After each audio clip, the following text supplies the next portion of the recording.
Hello and welcome to the Dungeon Masters Guild House. This is a weekly podcast where I sit down with creators creators of the DMs Guild, and in this case, actually surrounding and beyond. So I am actually overjoyed to be joined by Steffie de Vaan. Thank you so much for joining me today. Thank you so much for having me. Yeah, and also, like I said, to give you like I guess the introduction you kind of deserve. You have a huge, like even was it a freelance RPG designer for a while, and you have like credits in, was it like Vampire the Masquerade, and some unannounced things with like both, I almost said Stargate the RPG. Stargate, yes. As well as some sort of 5th edition based stuff. So why don't you sort of like introduce your stuff and kind of, you know, let our audience know what you're kind of known for. Yeah, so I'm a freelance writer and developer of tabletop role-playing games. I developed the Fall of London for 5th edition for Modiphius. I wrote the Masks of Theros, which is currently on the DMsGuild. And the project that prompted me to reach out for you is Legend Lore, which is currently on Kickstarter, which is a open game license setting based on the Legend Lore comics, but I can get into that later, for the 5th edition. But yeah, I've written a lot. I'm prolific. Yeah, I was gonna say, yeah, I feel like even saying that you've written a lot is almost like an understatement in itself. No, interesting. And so yeah, you mentioned that you got involved with the Masks of Theros, and that's kind of essentially your first publication on the DMs Guild. It was, yes. And that was, I think, was it a project run by Kat Evans, I believe? Yeah, by Kat Evans and me. Sorry, not to take away. Okay. No, we co-developed it because I wanted to do something on the DMs Guild just to test the waters and see what it was like. And I got involved with, that was actually a while back, with the European group who did the Old World. And I'm writing for Heroes and Villains of the Old World. It's currently in art. That one took a bit of a long process. But I got talking to Kat Evans, and we both kind of wanted to work together on something, but we weren't sure what. And then we saw Masks of Theros, and it turned out we both really like. We saw Mythic Odysseys of Theros, and then it turned out we both really like Greek and Roman mythology, and we're like, we need to do that, but then gay. We need to make it gay. Yeah. And so we did. And that's Masks of Theros. So if you like Theros and you also like gay stories, then go pick up Masks of Theros. It's currently available on the DMs Guild. The sort of the perfect Venn diagram of like two overlapping. Exactly. Things. So I'm interested then. So with what was the sort of like motivation to test the waters with the DMs Guild for you? Well, because I wanted to see what it was like to create community content. Practically all of my stuff is work for hire. I have a Patreon where I release indie games.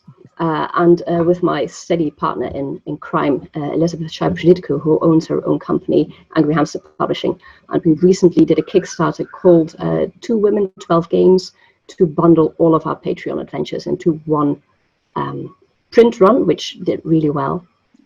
But apart from the Patreon and a couple of itch.io games, most of my stuff is work for hire, which means I don't own it. It belongs to somebody else. And that is great because it allows me to write for Stargate and Vampire and Changeling and Cavaliers of Mars and so many other IPs that I love. But I just wanted to see what it was like to just start a project on my own, to pick my own topic, to write it like I did for the Patreon, but as a community project instead of completely indie. Yeah. So the thing is, I can't do layout. I've been wanting to learn for years. I never get around for it. My schedule is pretty busy and I never have the time to sit down and learn it. So I can't, which means I can't solo produce books for the DMs Guild, but Kat can. So that was just perfect. We were like, yeah, I'll do the main developing and red lines, and Kat will do developing and layout because she was going to do layout. We did want to make sure that I also did an equal amount of the work. Nice. So that worked out really well. We got Christian Eichhorn and Beatrice Diaz and Oliver Clegg to also deliver chapters for that. But yeah, I just wanted to. That was basically my whole motivation. I wanted to do a DMs Guild book, and I needed something that really made me enthusiastic. Yeah, in fairness, like, you don't really need any more inspiration. Then I just wanted to do it, and I wanted to do it. That was it. Yeah. Yeah, and it sounds like that Master Saras kind of did kind of really well on the. It did. Yeah, and we're hoping for a second push when the hardcover comes out, because it's currently a silver bestseller, and we're aiming for Electrum or higher, of course. And we're actually making pretty good progress in getting there. So if you see this, go pick up the book. It's really good. And if it does do well, like well enough that all of us kind of recoup the time that we put into it, we will probably do a sequel it's currently for levels 1 to 11, and then we'll do 11 to 20 or 11 to 17 or whatever is feasible. Yeah. So I guess like my next question kind of following in. So obviously, I think in the description we'll have like links to like a lot of your work on the DMsGuild and also everywhere else. How writing for so many different RPG systems, how do you navigate that? Because I must admit, so far I've only written for the 5e. Yeah. I'm very. So my first tip is print out the character sheet and keep it handy, because physically seeing what skills and attributes you have in a game will immediately jostle your memory of, oh yeah, that's how it works. So I always print a character sheet and keep it ready, because if I don't, I will absolutely forget if this one has perception or wisdom and alertness or awareness or whatever. So I always print a character sheet. And I just got, I was talking, actually, Onyx Path had a convention last weekend, and I was on a Exalted Essence game. And I wrote for Exalted Essence. And they had me play the character's plat that I wrote. And I couldn't remember anything. I've got this weird brain where I can only remember the mechanics of the project that I'm currently on. Yeah. And then the moment I hand it in, it's gone. And then when I write for that same project again on like a new book, I pull out the character sheet I printed, I put it next to me, and then it all comes back like, oh yeah, that's how it works. Yeah. But yeah, it's a little weird, but it actually does come in handy a lot, because it means I can easily switch between systems. I just need an hour to read up and re-jog my memory. Fair. And so and when it comes to like obviously writing for like a new RPG for like the first time, is there like I imagine like the idea of having the character sheet there, that makes a lot of sense, because a lot of the times this is what's going to be confronting the players if you're writing like an adventure or the type of content that you're sort of writing. But yeah, when it comes to like something completely new, or maybe something like with like, I don't know, like that doesn't necessarily, with mechanics that don't compare to others. Yeah. How do you Yeah, I did that for Cavaliers of Mars, which is a swashbuckling adventure set on Mars in its dying days. It's really amazing. You can also get it on drive-thru and everywhere. But yeah, that was new. That was an invention by Rose Bailey, who is a good friend of mine and a really, really great developer. She has her own Patreon too. And she asked me to write for that. And we did. It was amazing, because we had brainstorming sessions, and they allowed us to give us so much content. And then later she actually remembered we did, as one of these stretch goals, she did the Citadel of the Witch Queen, which delves into an exile from Venus who finds herself on Mars. And she remembered, she came to me and she said, oh yeah, during the brainstorming sessions, you had a lot of thoughts on this exile. So would you write this? And I was like, hell yes. But yeah, the mechanics, what I usually then do is I use what we have, or shorthand. I'll just go, they roll perception, or they roll to investigate, or they roll a social roll. And then during red lines, the editor usually fills in, oh yeah, our social roll is this, or our seeing things roll is this. But I'll just put down, they need to roll something social. Yeah. Okay. Fair. I suppose that's kind of like a happy middle ground, especially when you're working like, I think I can imagine juggling like, I don't know, 4, 5, 6 different systems. Yeah. So I guess to sort of bring it back to Dungeons and Dragons then. So you're currently you're writing Legend Lore, which is essentially like a fifth edition setting, which is going to go off on, I believe, drive-thru after the Kickstarter. Yes, and probably physical shops too. Wow. Okay. Cool. So that's the DMsGuild and drive-thru being sort of like sister websites. It's it's all good copy for this podcast. What I was going to say. So before actually, it probably would be first to sort of talk about that project a little bit first, before I go into my next question. Yeah. So Legend Lore, it used to be a comic in the 80s. About 4 friends, they find a chest, they open it, and poof, they are sucked into a different realm. And one of them actually mentions like, oh, this is just like Dungeons and Dragons. So of course we tried to get the IP license for that, and we did. So it's a portal game. Something happens and you are transported into the realm, which is a fantasy world with elves and dwarves and pixies and all of that. And of course, my first assignment was make it true to the comics. I couldn't just retcon things or well, I did make stuff up, but I couldn't retcon things. Yeah. But my second motivation, of course, was because they were written in the 80s, and I'm now making role-playing games in the 2020s. And I wanted to make a game for the people that I play with, who are people, black people, people of color, queer people, gay people. And I wanted to make sure that they felt welcome. I didn't want that weird situation where because you play, like I said, you play yourself, but you transform into, you choose a different people and a class. And so. But let's say that one of my friends went into the game and they wanted to play an asexual trans elf. I do not want them to then be the only asexual trans elf in the world, because that isn't welcoming.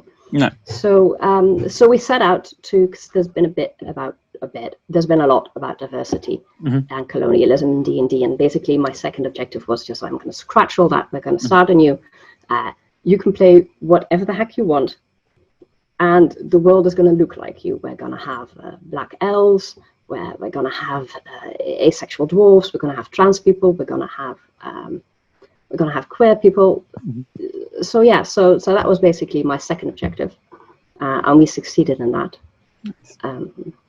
We were also fortunate in the fact that in the comic, remember way back when orcs didn't look like the Tolkien Middle Earth orcs we get now. They looked like pigs, way back, and that is what they look like in the Legend Lore comics, which then immediately gave us the option to go, we are going to just go with what would a species of bipedal sentient pigs be like. What is their culture like?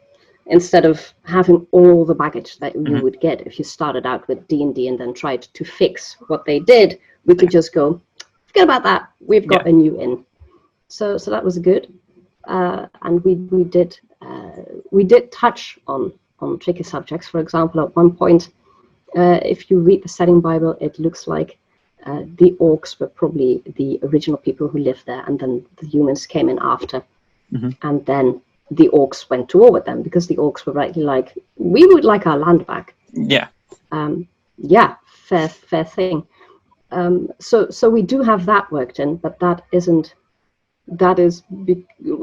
feels like fresher, like we weren't trying to mimic anything. We were just going, okay, there's a land issue here with people coming in later, and we see what that looks like in the real world. So actually the intro adventures that I often run in conventions is indeed the orcs petitioning for sovereignty for their land, to go like, we would like our sovereignty back. And every time the player group, of course, go, yes, they're right, we should help them, which is, of course, exactly the response that you want. So it isn't completely commentary free, to call it that. But it's also, we definitely moved away from the things that snuck in. If there's a land dispute with the orcs, that looks like the disputes we're currently seeing now, where the indigenous people are going, you kind of stole our land.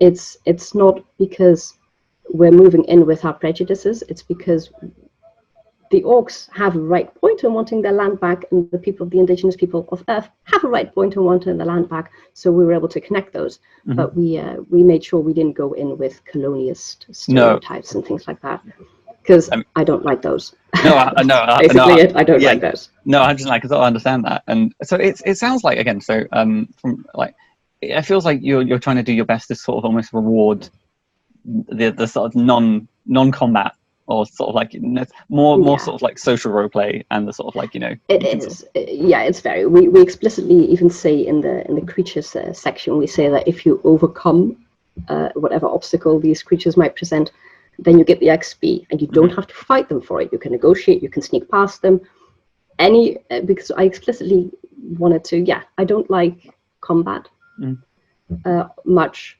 I explicitly want people to have the option of going for the social. Like, let's talk about this. Let's see what we can do. We do have a hidden treat for people who want to fireball things in the face. Mm-hmm. So at one point there was a plague. At one point there were a lot of wars going on. Basically everyone against everyone. And then a demon arose and he cast a plague curse that caused the dead to rise. And then all the warring nations were like, we should deal with the dead first. Yeah. This is a big problem. Priorities. So they did that. Yeah, exactly. Like, let's just make peace. We're done. Let's settle. Let's sign treaties. Let's kick these dead people out. So they did that. And the dead are all now in their kingdom, way off at the back. But Legend Lore has a lot of crossings, which means people cross over, but also sometimes huge people. We've got a chapter of the chapter. We've got an adventure setting where the descendants of Amelia Earhart are founding an aviation nation. We have the Library of Alexandria that fell through from Earth to the realm. Okay. But we also have a Thule expedition, which means Nazis. We put them on the other side of the undead. We explicitly say, if there's any one good thing the undead ever did for humanity, it's that they kept the Nazis away from the rest of us. Yeah. Because, but if you did want to just fireball things in the face, you could go around the undead nation and then go to the Thule place, and then you can fireball them. That's fine. Like we do have the undead and the fascists are straight up. Yeah, those are evil. Yeah, I mean, it's don't have to talk to them. That's fine. It's kind of good to have those sort of thing of like some people just want to throw fireballs, and yeah, I mean, I can't think of anyone. Exactly. Yeah, you can. We got you covered. You can absolutely just go do that. But in most of the cases, Legend Lore does encourage you to go. These people probably have a point when they say that they're at war with this nation who is standing on their ancestral land. Mm-hmm. But yeah, we got you covered in case you did want to just go fireball stuff. I guess as well. So interesting with working like with the Legend Lore IP to start off with. Mm-hmm. So I take it. So how much of like with the idea of like bringing Amelia Earhart in, and obviously the was it the Library of Alexandria? Yeah, Alexandria. Yeah.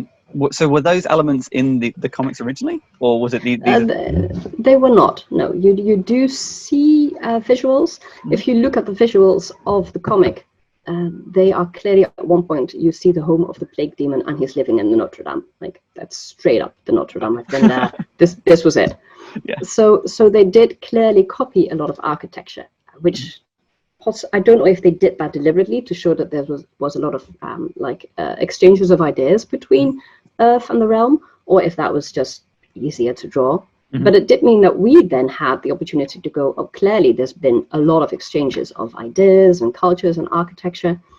For example, the nation of Ardonia has this science thing, which they probably got from Earth, mm-hmm. which isn't quite science because the laws of physics are a little different and there's magic. Nice. But it's science-y, so they have this whole range of artificers who build, they could build you a phone, but made out of crystals and steampunk. Yeah. And they have alchemy and things like that. But yeah, so the fact that they had that visually in the comics meant that we can then say, apparently sometimes things just fall true. Mm-hmm. And so we focused, our main chapter focuses on the nations as they are in the book, with like adventure hooks for every single one for those DMs who went like, oh, I've got a game in 5 minutes and I didn't prepare. Let me just pull out an adventure hook. But then we also have adventure locations, and those are a lot of them are new. Yeah, we've got adventure locations. Obviously, the nations are the places where you would go to kind of have your long campaign, and adventure locations are places where you go for like a couple of sessions, and then you would go somewhere else because you can't really. Although I suppose you could live in the aviation nation of Earhart. I mean, yeah. I would. I mean, I think it's the case of like never underestimate how often players just want to settle their roots somewhere. And say, we're going to stay here. We're going to and the adventure comes to them. Yeah. Yeah. So no, interesting. So I kind of have like so moving the questioning more to like your creative process. Then, mm-hmm. what were some of the lessons that you learned from other RPGs that you kind of brought to writing for like the 5th edition? Or D&D in particular. Yeah, so keep in mind that a lot of my work is for hire, mm-hmm. Which means that most of my process starts with read the outline, because you will get an outline. Read exactly what they want, mm-hmm. and also exactly where they're giving you freedom. And then I usually go back to the developer with a more concise outline. So they would say, Steffi, give me 500 words on Prometheans, and I would go back and go, okay, so I want to do these 4 topics. And that helps if you're doing work for hire, because work for hire, somebody is paying you to write their vision. Which means whatever you're writing needs to match. Obviously, if I'm as a developer, if I ask somebody for 500 words on polyamory, on the elves, because the elves in legend lore have a polyamorous society where they marry for political reasons, but it's accepted that you have romantic relationships for romantic reasons. I mean, when you live for that long, it just makes sense. It does, doesn't it? Like, you'll want to connect certain families to each other, but you also don't want to pin people down for 1,000 years. So if I ask, and I'm using this example, but my writer did exactly do that. But if I ask somebody for 500 words on polyamory in the elven culture, and they come back with 500 words on I guess social activism of elves, I would say that is a great section, but it's not what I asked for. So I need you to go back and redo that. And that is super important in work for hire.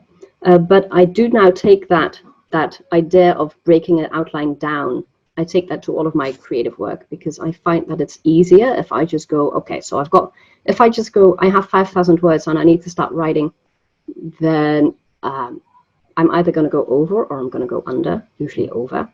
But it helps me to just break it down, like, okay, so that's 1,000 there, 1,000 there, and 500 here. And I also find it easier to write, because sometimes you go like, oh, I've got an hour before I need, so I'm not going to start on a big 2,000 word chunk, but I'll do the 500 words chunk. I can absolutely do that in 2 hours, in an hour easily, and then edit it, and it'll be good to go for next day.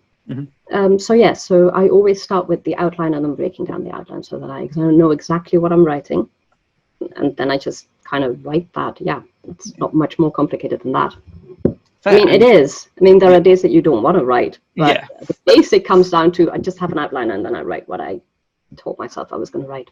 No, fair. And then I suppose, I going back to like your idea of like then writing, and then regardless of kind of what system, there's kind of like the underlining mechanics that you can almost just slot in anywhere. Exactly. Yeah. No, fair. So I guess so when it comes to moving away from like your freelance work then, or when you're given like an outline, what about your ideas? Like where do they exactly like stem from?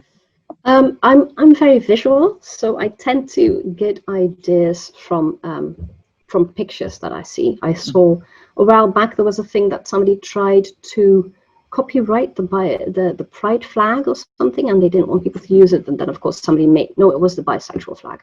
And then of course somebody made the bisexual flag and put a pirate skull and crossbows on top of it.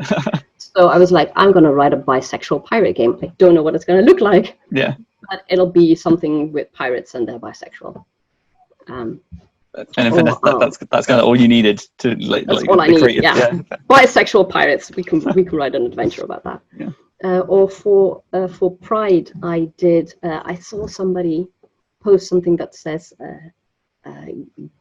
gay goth goblins in this really fancy font. And I was like, I'm going to write a game about gay goth goblins. Nice. And then Liz, my partner in writing, actually said, no, Steffi, I've already done a goblin game for us. Need to do something else. So then I wrote Pride Punk Pixies, which is currently also up on drive-thru. It's pay what you want, because it's my Wrath month gift to everyone. But if you do want to pay, all the proceeds this month are going to the Black Visions Collective, which is a Black-led trans and queer organization fighting for justice. So if anybody wants to pick that up. So then I went from gay goth goblins to pan pride pixies, and I was like, what do? Well, they cause trouble. That's one. They throw bricks. And then I just wrote it from there. It's very short. It's a one-page game. It doesn't have to be. I mean, if your concept is Pride Punk Pixies, it doesn't have to be long. Plus, it's like I said, it was a gift. It's a Wrath month gift.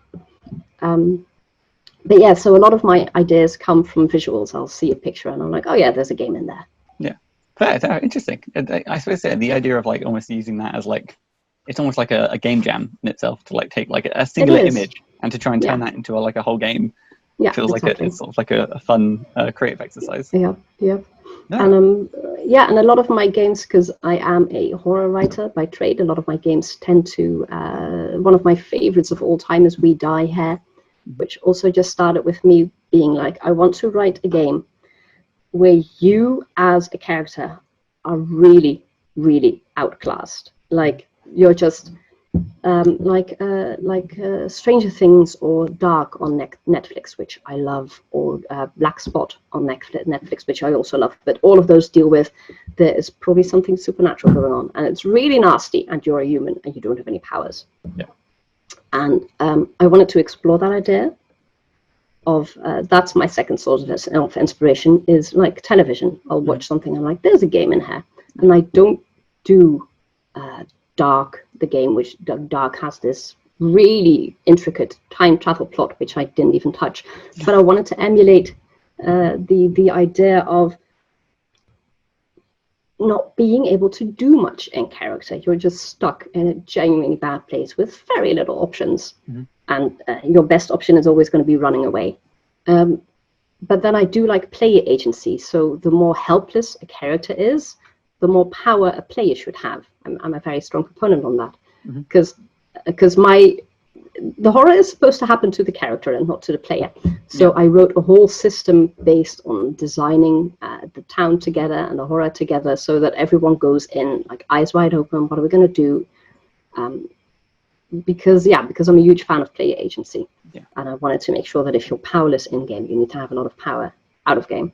Okay, so if you don't mind digging a little bit deeper then, so like if when it comes to like writing like a horror adventure or like horror content tonight, how do you balance the idea of like giving the player agency, but then if like a core theme of like feeling helpless is almost like a lack of choice, it feels almost like you can't have both. But no, but you can have a place where the characters don't have any options. Like you're faced with an evil sewer dwelling monster that is probably going to eat all of you.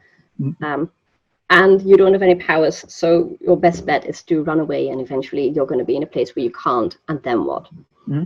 Which is terrifying in character, but out of character you go in and you say, okay, so is everybody on board with this? That's step one. Does everybody want to be hunted and eventually possibly eaten? That's why the game is called We Die Here. It has a high mortality rate and eaten by a sewer dwelling monster. And then you go into safety and consent. Like, what exactly do we want the monster to do? What do we not want it to do? Like, all the kids in the setting are magically immune to this monster. It doesn't attack them. If somebody at my table would say that, then okay, as of now, that's what's going on. The kids in this town are weirdly safe for some reason. We'll make it up.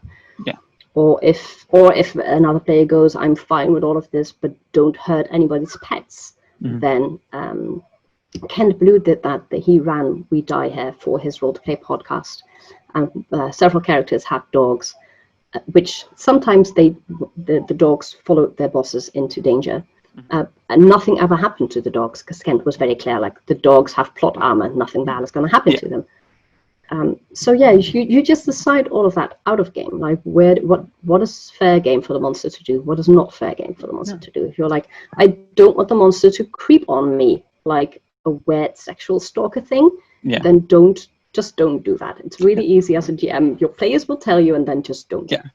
But if somebody, and if somebody were to go like, oh, I want like real body horror, I want like people swinging off meat hooks, and everybody at the table is comfortable with that, then do that. So the idea is that you put in the prep out of character, because then when you have everybody's lines clearly defined, and you know exactly what they do and don't like, that does mean you can come in super hard with the things that they do like that is then you can go. And of course you do tell everyone, like, if I ever go too far, just tell me to stop and we will retcon or adjust, and we can make things up as we go. Again, so first and foremost, obviously, like all RPGs regardless of, like, obviously consent being like the first step is always kind of important to like learn. And I imagine, especially with horror, it's doubly so important because you're dealing with like slightly more intense themes. But I suppose the idea that like everyone going in with the idea that it's like it's okay to lose, it's okay to die, and that's kind of like the theme of it. I'm just trying to think of like I don't think I've ever really encountered something on at least the DMsGuild, where it's like, oh yeah, you're probably gonna die in this, or like, and it's not like a death trap dungeon. It's like a horror. I don't know. I feel like you've given me an idea now. I think see how you can write that. No, and something else I did for We Die Here, which I generally love, but not a lot of systems allow it. The DM does not roll for nothing. Everything happens because a player initiates a roll, and then the DM might say, "You've got some opposition here, so let's subtract some dice." But the players do the rolls, and I like that a lot. Firstly, it's because I'm a lazy DM. I don't want to roll. But secondly, also because it's usually you'll go like, so you're being chased by your evil super clown, and you want to jump a fence. And very often the players go like, oh yeah, I should probably roll for that. But you can also, as a DM, if they don't say I should roll for that, and you're okay with them escaping the super clown at this point, don't ask them to roll. They just jump the fence and then they flee. And the moment that somebody suggests like you should roll for that, you also take into account that they might fail and be injured, or the sewer clown eats them, depending on how far along in the adventure you are. You don't want to eat people in the opening act. But yeah, so for We Die Here, and I love that, and not enough systems do it. I'm a huge fan of role-playing systems where all the roles are just play-based. I think players also, make the roles. Yeah, you kind of touched on something nice, because I think I've been in like a number of games where you have like all 5 players trying to like climb over a fence, and there's a check to get over the fence, and it's a case of like everyone's there just unlucky, just rolling like 3s and 2s, and it's like, okay, we're a band of heroes who cannot get over a fence. And sometimes you just want to have like, what am I going to do? It's the same like if you run an investigation and you go like, okay, so you're investigating this murder, roll to see if you can find clues. If nobody finds the clue, the adventure ends. So just give them the clue. Don't make them roll for this. And the same as with jumping the fence. I suppose it's like tiered thing of like, give them enough information to keep the story going, but then for the important moments, the actual like, if you want to raise the tension of like, okay, well, you need to get over this fence, or this sewer monster is gonna put you on a meat hook. Exactly. If players are rolling for something, there should be you should be willing to have something bad happen if they fail the roll. And if you're not, because that is not where you're at the story, then don't make them roll. I guess it's the idea that so each roll, anytime you're rolling, there should be a consequence for failure. That consequence should not be a lack of progress. Exactly. Sometimes so We Die Here specifically has the option of going like you roll and you fail the roll, and what you can do instead is you can accept a complication to make it. So you were trying to break into the school to look for clues, and you don't make your break-in roll because nobody is able to climb into the window or nobody is able to open the door. And then as a complication, what you could do is say that you do make it in, but weird Mrs. Borden saw you break in, so she now knows that you're on the trail of something, and that's probably going to come back to bite you in the ass later. But for now, you're in the building, and we can go on with the adventure. I think I'm aware of like there's a few people, or at least on the DMsGuild and around, who have done a sort of like rule supplement of like the sort of fail forward. Fail forward is such a huge fan. Yes. Interesting. And then so to kind of keep honing in on your creative process as a whole, then do you have any like favorite part of a project? Like, what do you like the most?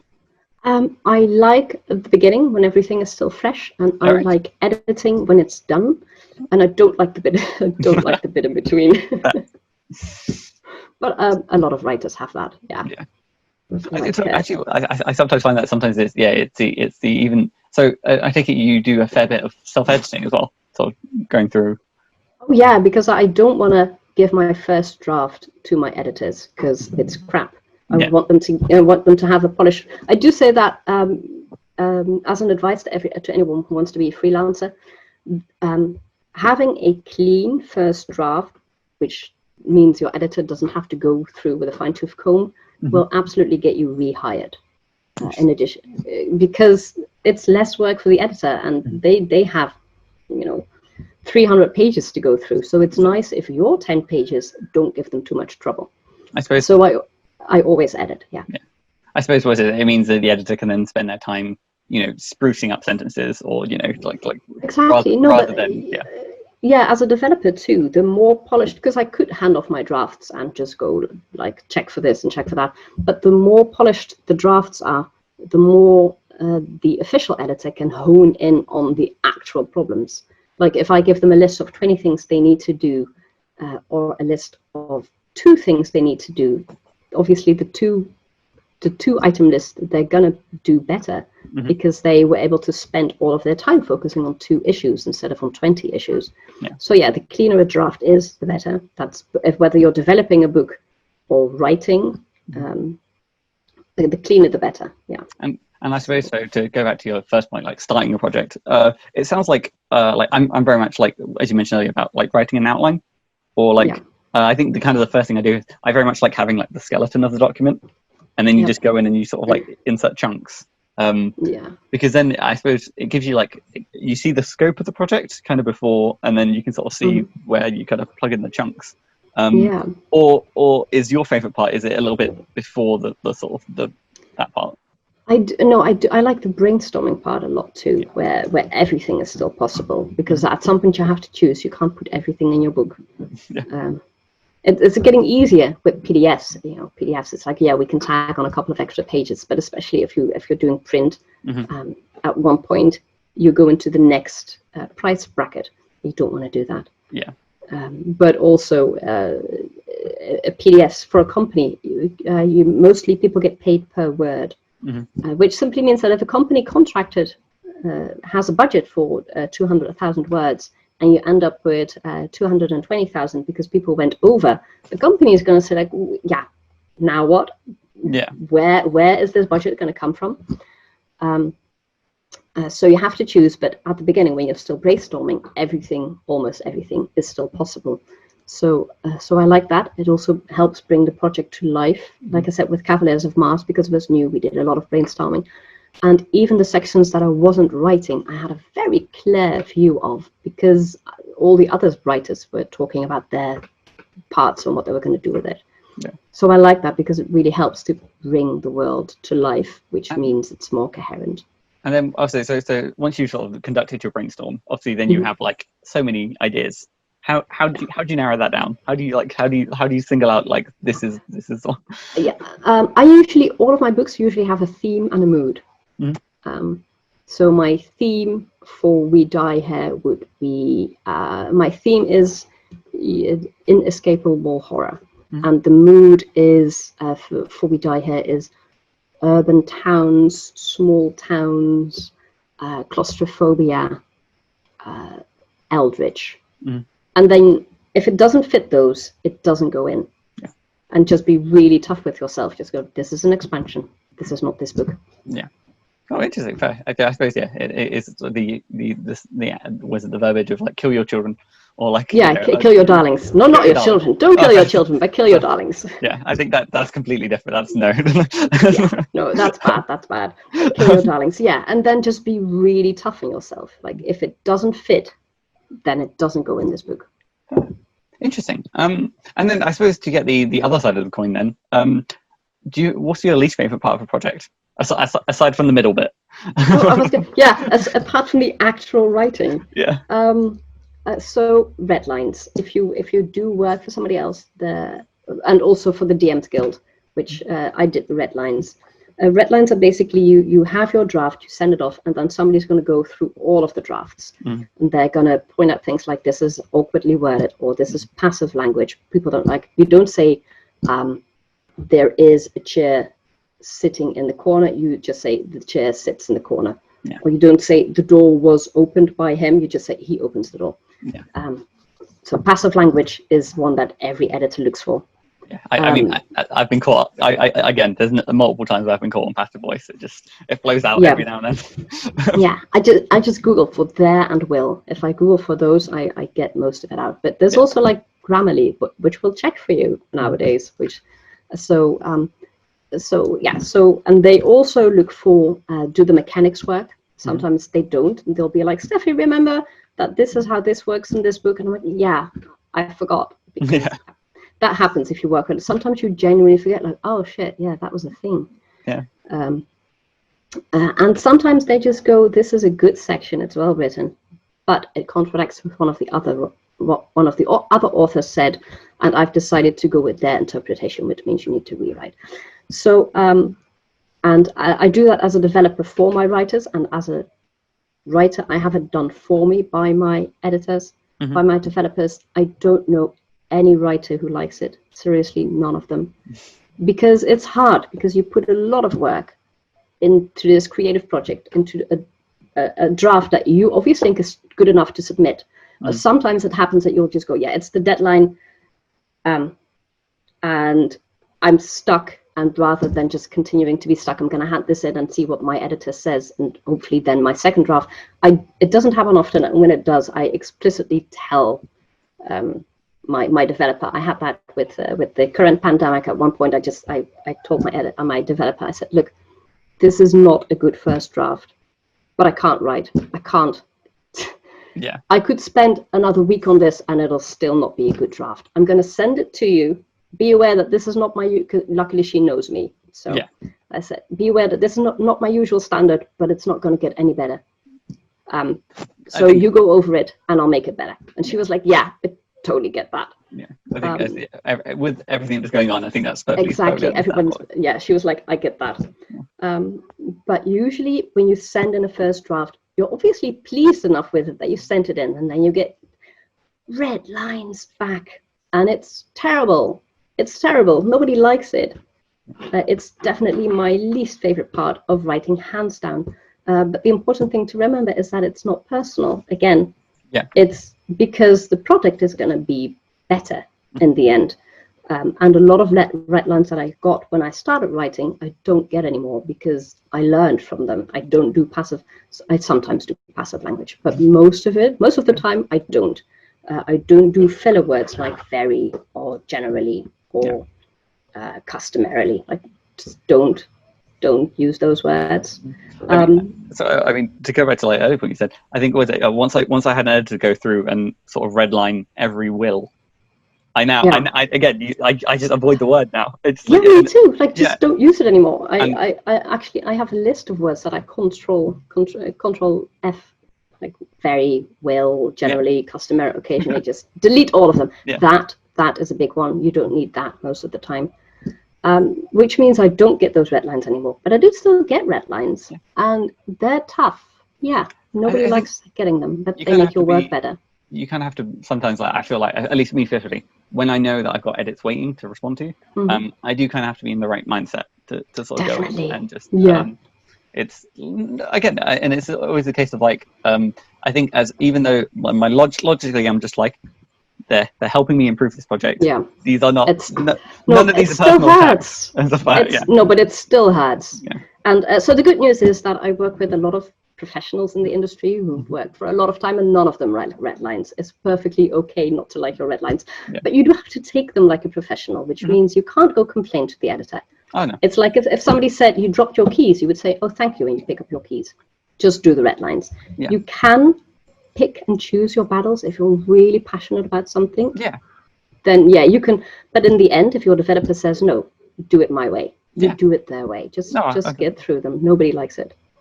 I think the idea of having a sort of ongoing discussion with the editor is always nice, because especially like I would rather have the red lines than not, because if they sent me a document back with none, I would be like, they didn't read it. Yeah, they didn't know. Like it's weird. Like, I'm proud of my work, but in my mind I'm like, there's problems. Exactly. That's what an editor is for. Yeah, and it's not. And sometimes content is genuinely. I've had that happen on a vampire book, which I wrote because White Wolf was purchased by Paradox a couple of years back, and I wrote a book that was outlined and in first drafts before the purchase, and then redlined and second edition after the purchase, which means we had the new Paradox rules apply, which were not the same as the original rules, which means we had to make changes. And the original book was good, and the final book was good. It's just that the vision of the company changed in between, and they were like, yeah, you've got to change a couple of things, and it wasn't anybody's fault. And it's not that the first, it just happens. Yeah. And sometimes you don't even need a company purchase for that. Sometimes it just happens that that you write something in a first draft and it doesn't quite work out, or it doesn't match and it needs to go. Yeah. But yeah, my least favorite part. Fair. No, no, it makes sense. No, and then so I guess my last kind of question about your creative process then is there anything like when you first started writing, but like I guess RPGs in general, that you kind of wish you'd learned earlier? No, not really. No. No, I the practical things, but I don't think I could have learned those earlier because there is simply a craft skill to writing. Yeah. But other than that, no. No. In fairness, it kind of makes sense. It was all very, very organic. No. Yeah, you learn a lot by doing, and then. Yeah, exactly, and there's no. I mean, it would have been nice if I would have been if I would have been where I am now when I started, because then all of my past work would have been great. Yeah. But that simply doesn't happen. Yeah. No, fair. No. So no. No, and in fairness, well, I could say, I think through our chat, there has been many sort of like really interesting tidbits of like useful advice. So I feel like the people who are starting now listening to this, they've already got like a leg up. They're so much further ahead than otherwise. No, awesome. And then I guess to sort of begin rounding off the interview and sort of look into the future and the community as a whole, do you, well, aside from like Legend Lore, do you have any sort of like particular dream projects or something that you'd be dying to do? I would love to work more on the 5th edition. Well, not 5th edition books coming out currently. I would love to. If somebody on Paradox ever watches this and you're doing a Changeling the Dreaming 5th edition for me, I would. But no, I would love to. I'm currently seeing if I can turn We Die Here, because I think it's a really solid book. I'm currently seeing if I can turn that into like a full hardcover, like a full page book, because right now it's a mini game that I wrote in a month. Yeah. It's still pretty hefty. It's like 30 pages, which is a fair amount. But no, of course there are dream projects, but the good news about already being in the industry is that you can usually email people. So I would love to work on Alien, but the company who does the Alien RPG is aware that I would love to work on Alien. So at that point, it's like I've told them, they've looked at my resume, they're interested, but they currently don't have anything for me. That happens. Okay. I would actually maybe love to do card flavor text for Magic the Gathering someday. Interesting. That's a weird one, and I don't actually have an end because I don't know anyone who works for Magic the Gathering companies. So I would love to do that someday. Yeah. Interesting. No, fair. Yeah, I suppose I get it. The lore text on trading cards is like the most condensed. Like it's probably you have to like every word has to be so carefully chosen. Every word has to matter, and it all has to tie together. But it's only how much would you get? 20 words? I don't even. It depends. Like, what is it? So there's a card that where just like it's like all mechanics, like one sentence. Some cards don't even get like flavor text. Yeah. So. No, so I would love to do that someday, and I would love to write an audio drama someday, like a podcast. Oh, nice! Yeah, there's some good ones out and about at the moment. Yeah. Interesting. So I guess as well. So to talk about the community then and sort of reaching with people, I'm gonna ask you, just because of your background and everything, to ask more broadly. But is there anyone in the industry in particular that inspires you? So I like I said, I love what Kat Evans does. And I really like what Oliver does, Oliver Clegg, with his make everything gay. I think that's fabulous. I love Ashley Warren's work. She wrote on Legend Lore, by the way. If anybody else is a really big fan of Ashley's work, she's on Legend Lore. Ashley May is too, and Travis Legg is. So we got a couple of community creators in there. We specifically found them through the DMsGuild. So, but no, so I like all of those. What I mostly like is how far people have already taken it in terms of representation and diversity, because now Wizards is also coming around to we should fix these things. And I'm like, yes, let me point you to people who have been doing that. Yeah. So yeah, and Legend Lore fixes it. I think we did a really good job with representation and diversity and inclusivity. No. But I like how if you open a setting to people to just play with, they will automatically write for their people. Yeah. Which means you get a beautifully diverse world, which, yeah, huge fan of that. We're actually hoping to, and I have to say that this is not a fixed plan. This is if Legend Lore does really well, maybe we can be able to look into making it a community content program, which I think would be amazing, because it's a really fun and diverse place to write community content in. But yeah, so I like most of the work I see on there. No, I was going to say, yeah, it sounds like, again, with Legend Lore in particular, again, you're saying like a bunch of well-known DMsGuild names, and it sounds like, yeah, you've got like a sort of awesome team around the project. And yeah. So I was going to say, at the moment, so as of recording this, which may date this episode slightly, how's the Kickstarter going? So we funded, so that's good. We have, congratulations. Yeah, thanks. We currently have 12 days left. We would like to make some stretch goals, like I said, because that's what a couple of things depend on, whether we can do community content and such. But we did fund, which means everyone's getting their books. I would just like to do more stuff in Legend Lore, because it's such a great setting. I think with Kickstarter as well, you always see like a big bump at the start and towards the end. So yeah, exactly. The last week is going to be quite intense for you guys. Yeah, I hope so. Yeah. Interesting. No, and so I take it. So my question of like what you're currently working on. I imagine Legend Lore is. There's a lot. Yeah. So I take it, anyone you want to sort of like particularly highlight at all, or? Yeah, I've got a huge list of things I'm working on. Let me see.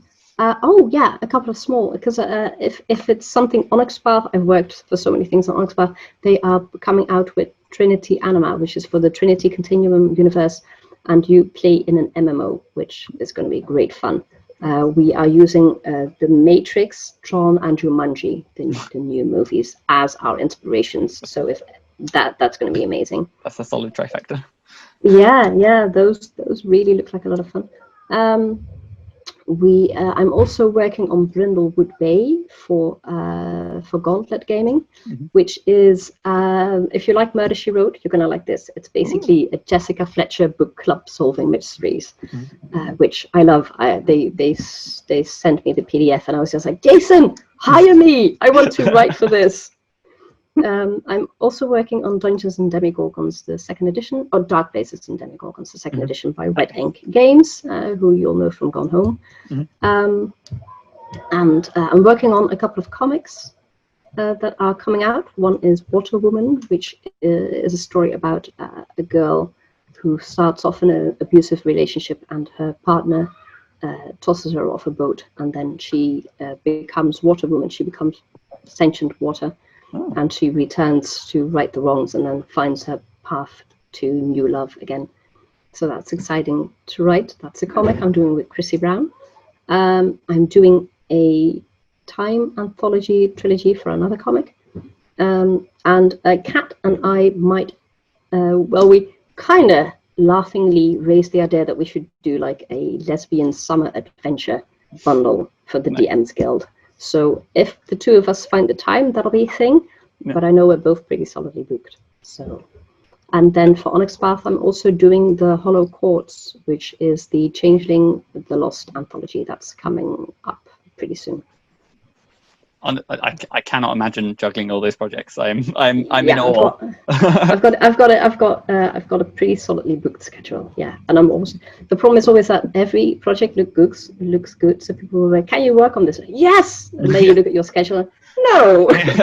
It's like you're spinning 7 plates, and you go, "I could maybe take one more spinning plate." Yeah, 8 plates, 7 plates, and then you've got 8. I can take 9 plates.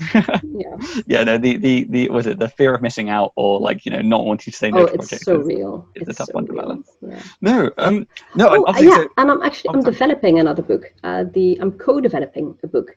The Technocracy Reloaded Kickstarter that just ended. Travis Legg and I are co-developing the player guide that's coming out of that. So that's really exciting. Wow, jeez, so many projects. Yeah, but developing is a different brain space than writing. I've actually been telling people that I can't do any more writing projects at the point, but I could take another developing project because that is a different part of my brain that isn't completely exhausted yet. Wow. And obviously, so obviously in the description of this video and podcast, so we'll have a link to. We'll have a bunch of links. Yeah, my favorite projects. I've got a lot, but I'll link my favorite ones. Yeah, and everything. Actually, always I'll get you to send those on, and I'll squeeze them all in the description somehow. Again, I think the description will be bulging with like all these. A lot of stuff. Yeah. But no, if people are interested to hear more, where would be the best place for them to sort of hear about your work? So you can follow me on Twitter at 100 Things I Love. And I usually have a pinned post with all of the rest of my things that are currently going on. I'm currently, I am a social justice warrior. So if you're not interested in hearing about Black Lives Matter and defunding the police, then I'm not the account for you to follow. But if you're okay with a hefty dose of social justice in between really awesome game news, then definitely follow me. I think everyone needs a little bit of social justice in their timeline. Yeah, also, we're not writing in a vacuum. I write games for everyone except for fascists who can fuck right off. Yeah, you know what? I think that's an amazing sentiment to end the podcast on. I can't think of a better way than that. So actually, what was it? So thank you so much, Steffi, for taking the time to sit down and the chat. This has been amazing. I honestly, best of luck with all your many projects and the ongoing Kickstarters. Thank you so much. I'll be sure to sort of like follow on and make sure they reach those stretch goals. Exactly. Yeah. Well, I was going to say, my very last question was going to be, how do you end a podcast? But we've got it. Yeah, for everyone. Except for Nazis. I was going to say, I've been Matthew Whitby. This has been the Dungeon Masters Guild House. Thank you so much for listening. I hope everyone's enjoyed it, except for fascists. Who can fuck right off.